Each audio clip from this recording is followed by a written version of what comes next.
بسم اللہ الرحمن الرحیم۔ جی بسم اللہ الرحمن الرحیم۔ لقمان سعدی آپ سے مخاطب ہوں، امید ہے آپ خیر و عافیت سے ہوں گے۔ آج 15 مارچ سن 2023 ہے اور 15 مارچ کو اسلاموفوبیا کے نام سے منایا جاتا ہے۔ اسلاموفوبیا، سب سے پہلے یہ سمجھنا چاہیے کہ اسلاموفوبیا کیا ہے۔ اسلام کا مطلب امن ہے اور فوبیا کا مطلب کیا ہے؟ ڈر جانا۔ اچھا، اسلاموفوبیا یہ ایک ایسا لفظ ہے، فوبیا بیسیکلی یونانی لفظ ہے جس کا مطلب ہے ڈر جانا۔ تو یہ بیسیکلی ایک اصطلاح ہے جس کے ذریعے جو ہے وہ غیر مسلم اقوام مغرب کو ڈرایا جاتا ہے کہ مسلمان ایک دہشت گرد لوگ ہیں اور یہ لوگوں کو ان کے حقوق نہیں دیتے اور بڑے سخت مزاج ہوتے ہیں۔ یعنی یہ موٹے لفظوں میں نے سمجھانے کی کوشش کی ہے کہ اسلاموفوبیا اس سے مراد یہ ہے کہ لوگوں کے دل کے اندر جو ہے وہ اس حوالے سے شکوک و شبہات ہیں جو اقوام مغرب کے لوگ ہیں۔ اقوام متحدہ نے جناب والا 15 مارچ کو اسلاموفوبیا کے نام سے منانے کا دن مقرر کر لیا اور یہ ہر سال اب یعنی 15 مارچ کو اسلاموفوبیا کے نام سے منایا جائے گا۔ اچھا، یہاں پہ میں ایک بڑی اہم بات آپ کو بتاتا چلوں کہ یہ جو اسلاموفوبیا کا لفظ ہے یہ پہلی بار استعمال نہیں ہوا، یعنی اب آ کے بڑا عروج پہ ہوا، ایسا نہیں ہے، بلکہ سن 1910 عیسوی میں فرانسیسی زبان میں یہ لفظ ایجاد ہوا تھا۔ اس کے بعد پھر 1923 کے اندر جا کے انگریزی زبان کے اندر اس کی اصطلاح جو ہے وہ دوبارہ منظر عام پر آئی، لیکن اس نے جب عروج پکڑا، یعنی یہ لفظ جو ہے وہ بڑی عروج پر آیا اور اس کے حوالے سے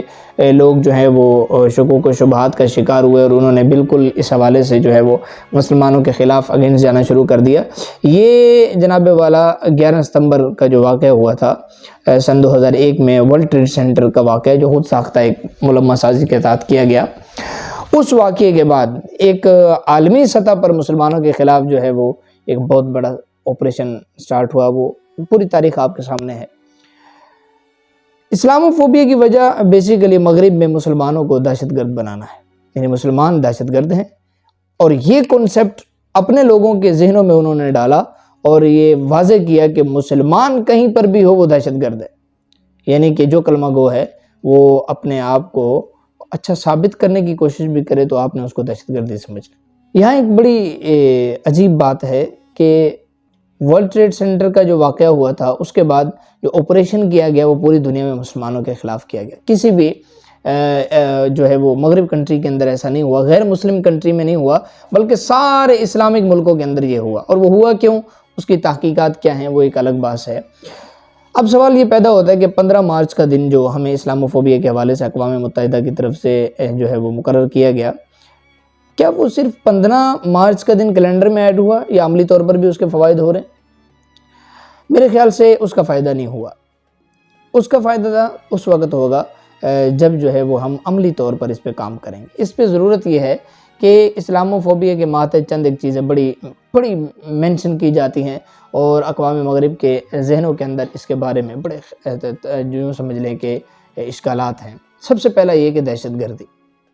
اب یہ ہمارے مسلم جو اسکالرز ہیں ان کی ذمہ داری ہے کہ وہ ان کو ثابت کریں، ان کو واضح کریں کہ بھئی اسلام کا تصور جہاد ایک الگ چیز ہے، دہشت گردی الگ چیز ہے، اور جو عالم دنیا کے اندر جنگ کا تصور پایا جاتا ہے وہ ایک الگ چیز ہے۔ یعنی جنگیں جو ملکی سطح پر لڑی جاتی ہیں ان کا تصور کچھ اور ہے۔ اسلام کا جو تصور جہاد ہے جو مسلمانوں کو اس نے عطا کیا وہ ایک الگ چیز ہے، اور جس کو آپ دہشت گردی کہتے ہیں وہ الگ چیز ہے۔ کسی بھی مسلمان کا دہشت گردی سے کوئی تعلق نہیں، ہاں البتہ جہاد سے تعلق ضرور ہے، لیکن اس کی بھی کچھ ٹرمز اینڈ کنڈیشنز ہیں، وہ ٹائم ٹو ٹائم جو ہے وہ لاگو ہوتا ہے، لہذا وہ ہر جگہ پر اور ہر وقت بھی اس جہاد کی کیفیت موجود نہیں ہوتی۔ دوسرا ایک بہت بڑا مسئلہ جو اسلاموفوبیا کی جو ہے وہ نظر ہو جاتا ہے، یوں سمجھ لیں کہ اس کو مسلمانوں کے خلاف بڑا جو ہے واضح کر پیش کیا جاتا ہے کہ مسلمان جو ہیں وہ عورتوں کو حقوق نہیں دیتے۔ یہ ایک بہت بڑی ملمہ سازی ہے اور ایک بہت بڑی چال ہے۔ یاد رکھیے گا کہ اسلام ایک واحد مذہب ہے جس نے عورت کو عزت دی، ماں جیسا رتبہ دیا، بیٹی جیسا مقام عطا کیا، بیوی جیسا جو ہے وہ خوبصورت لفظ عطا کیا اور مقام عطا کیا۔ اس سے پہلے عورت کی کوئی قدر و قیمت نہ تھی، اور اس وقت اقوام مغرب میں حقوق نسواں کے نام سے انہوں نے ایسا کام کیا کہ عورت کو باہر نکال کر ورکر بنا دیا۔ یعنی ہوٹلوں کی بیڈوں کی چادروں سے لے کر ایئر ہوسٹ تک اور پھر ہوٹلوں کے کچن خانوں تک، ہر ایک شعبے کے اندر انہوں نے عورت کو آگے لایا، اور یہ ان کے نزدیک عورت کے حقوق ہیں۔ اب ایک کامن سینس والی بات ہے کہ بھی ایک عورت گھر کی چار دیواری میں باعزت طریقے سے رہتی ہے، صاف ستھرے کپڑے پہن کے، اس کا کام کیا ہے؟ گھر کی صفائی کرنا، اپنے شوہر اور بچوں کو دیکھنا اور گھر کا کھانا پکانا، اس کے علاوہ کوئی کام نہیں، اور گھر کے اندر اس نے سکون کرنا۔ دوسری طرف وہ عورت ہے جو پورا دن ذلیل ہوتی ہے، باہر جا کے کام کرتی ہے، ڈیوٹیاں کرتی ہے، کہیں وہ ہوٹلوں کے اندر کام کر رہی ہے، کہیں وہ بسوں کے اندر کام کر رہی ہے، کہیں وہ جو ہے وہ روڈوں کے اوپر کام کر رہی ہے، کہیں وہ ڈھابوں کے اوپر کام کر رہی ہے، چھوٹے چھوٹے سٹالز لگا کر وہاں پہ وہ ذلیل ہو رہی ہے۔ تو کیا اصل آزادی اور عزت اور اس چیز میں ہے یا اس چیز میں ہے جو تصور اسلام نے دی؟ تو گویا کہ وہ یہ کہنا چاہتے ہیں کہ عورت گھر کی چار دیواری میں بیچاری قید ہے، حالانکہ وہ اس چیز کو سمجھنے سے قاصر ہیں کہ مرد، اس کو اللہ نے باہر کے حقوق کے لیے بنایا، وہ باہر جا کے محنت کرتا ہے، مشقت کرتا ہے، اور گھر جا کے اپنے بیوی بچوں کو ان کے ہاتھ پر جو ہے وہ روزی دیتا ہے، ان کے ہاتھ پر جا کے ان کے خواہشات رکھتا ہے۔ تو کیا یہ زیادہ عزت والی چیز ہے یا وہ زیادہ عزت والی چیز ہے جس میں عورت جو ہے وہ مرد کے شانہ بشانہ باہر نکل کر ذلیل ہوتی ہے، ہوٹلوں کے اندر اور مختلف جو ہے ایکٹیویٹیز ہیں اس کے اندر، اور پھر جا کے گھر جو ہے وہ بستر کے اوپر صرف نیند کرنے جاتی ہے؟ تو یہ ایک بہت بڑا تصور مسلمانوں کے خلاف پیش کیا جاتا ہے۔ تو اس کی ضرورت یہ ہے کہ اس وقت جو مسلم سکولرز ہیں ان کی ذمہ داری ہے کہ وہ ڈائیلاگز رکھیں غیر مسلموں کے ساتھ، غیر مسلم سکولرز کے ساتھ، اور ان کو اس کی حقیقت سے آشنائی دیں کہ بھئی بیسیکلی ہمارا کنسیپٹ اسلام کا یہ ہے، اور جس کو غلط پیرائے میں پیش کیا جا رہا ہے وہ یہ ہے، لہذا اس سے ہمارا کوئی تعلق نہیں، البتہ اسلام نے جو اصول پیش کیے ہیں ہم ان کو فالو کرتے ہیں۔ اسی طرح جو ہے وہ